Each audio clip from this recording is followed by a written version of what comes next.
In today's first reading, St. Paul gives his credentials to be a minister of Christ.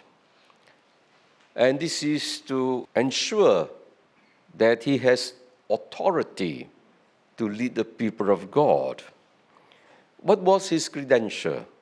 He said, "Before God, we are confident of this through Christ, not that we are qualified in ourselves to claim anything as our own work. All our qualifications come from God." What is this qualification that makes St. Paul and the apostles different from the Jewish leaders? The difference lies in this. Again, St. Paul said, he is the one who has given us the qualification to be the administrator of this new covenant, which is not a covenant of written letters, but of the Spirit. The written letters brings death, but the Spirit gives life. So the authority for St. Paul and the apostles was that they were administrator of this new covenant.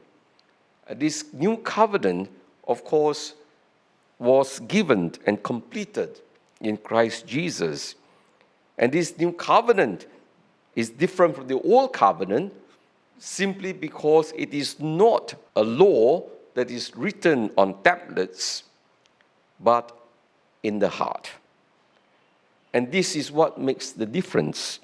In fact, St. Paul, in this first reading, gives a very negative understanding of the law.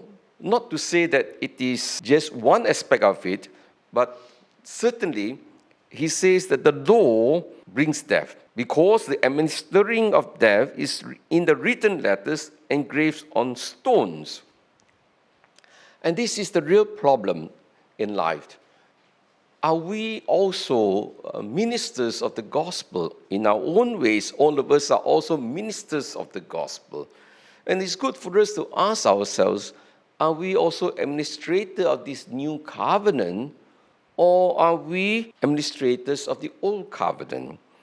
In the old covenant, everything is dependent on observance of the laws, observance of rules, observance of duties.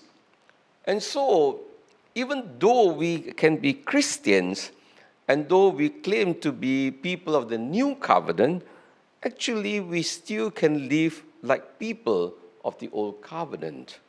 Simply because we tend to be very legalistic in the way we look at life, in the way we look at salvation, even though we are supposed to be Christians. But I think this legalism is very often etched in the minds of Catholics particularly. We think that the laws, the fulfillment of these laws, justify us. We think the fulfillment of the laws gain our salvation. And so we are very careful not to break any laws for fear that our salvation would be compromised. And so most of us Catholics, we live in fear.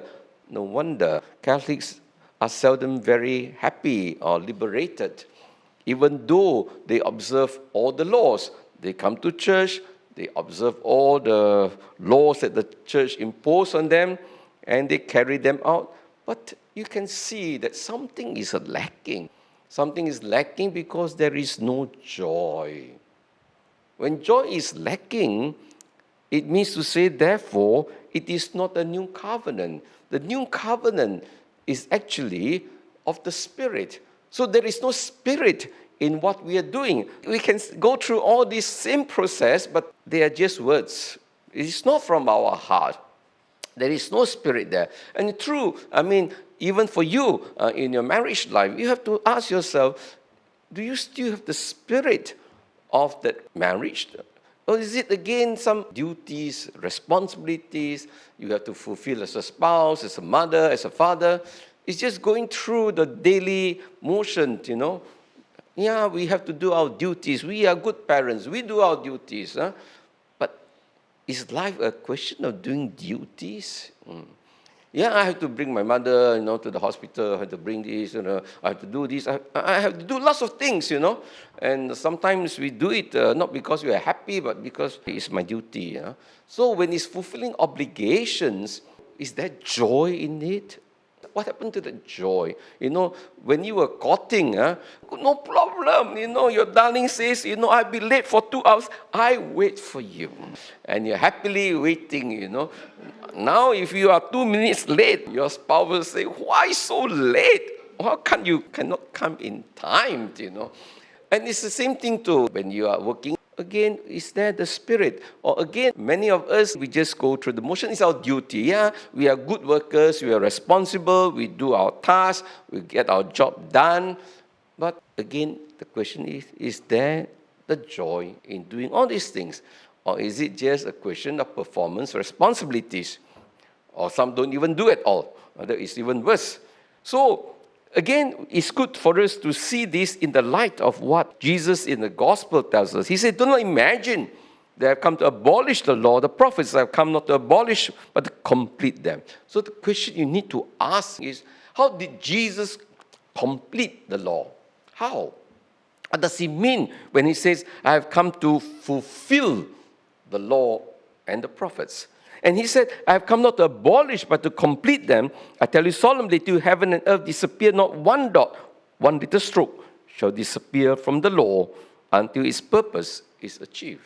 So in Jesus' reckoning, the law is of course important. The laws are important. But it is how we want to complete the laws. So the laws themselves, even St. Paul, in another letter to the Romans, he speaks, the law is good. The law gives us guidelines. The law enlightens us. The law teaches us what is right and what is wrong.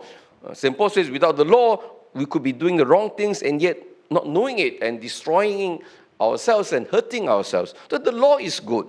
The rules are good. In the office, in church community, we have rules. They are good. They help people to live harmoniously, to work together, and to respect each other's rights and also sensitivity. All these are good. The laws are good. But it doesn't mean to say, therefore, the laws can really change us, because many of us, we also will break the laws. And even if we do them, we are proud, we are arrogant, we think we are better than others because I fulfill all the laws. And there's a lack of charity. It becomes an egoistic trip that we take because we observe all the laws. And we can even demand from God, I bought the ticket to heaven. You cannot not admit me to heaven because I bought the ticket. I paid for it. So if that is the case, then where is the question of God's grace?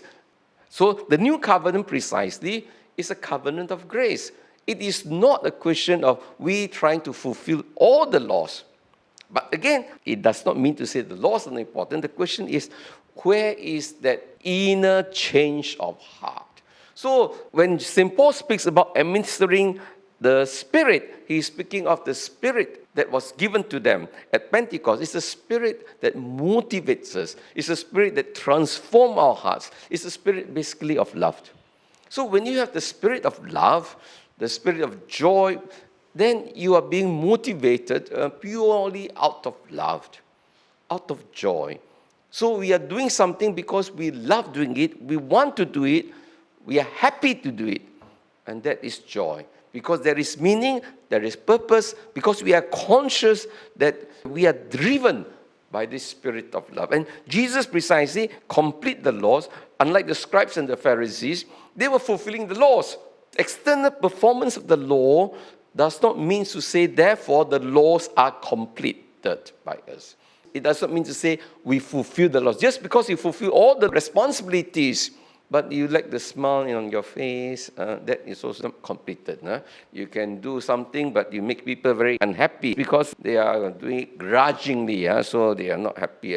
In fact, when people serve us grudgingly, you say, better don't I do it myself, don't waste my time. I prefer do it myself. So when people do it reluctantly, grudgingly, there is no joy. Therefore, we need to complete the laws by love. So my question to you, therefore, is also this. How do you renew that love? That is why for marriage and so on, you have anniversary, you have celebration, all these things.